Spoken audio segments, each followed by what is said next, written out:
question for the Rav. Are you allowed to console someone who is sad on Shabbos? If not, what about a crying child? No, kind child is different. Yeah, you're allowed to console.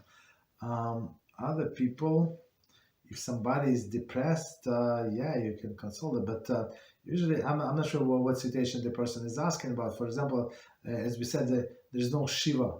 So a person is not mourning. So like you're not allowed to come to him on Shabbos because it's convenient to you. Right? So there's no like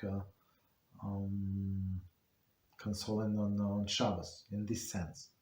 So come Motzei Shabbos.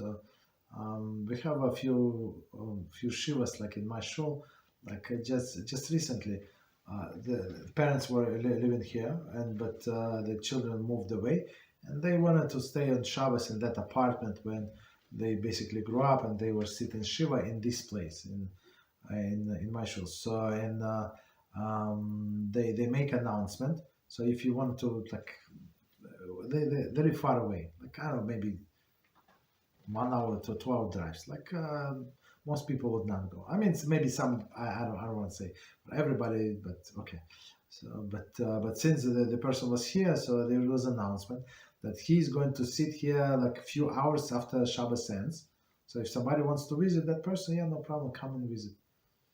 Understand? So, but during the Shabbos there is no mourning.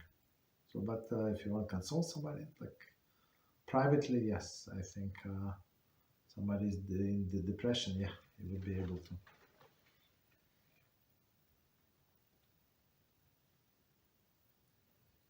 Rabbi. You're welcome.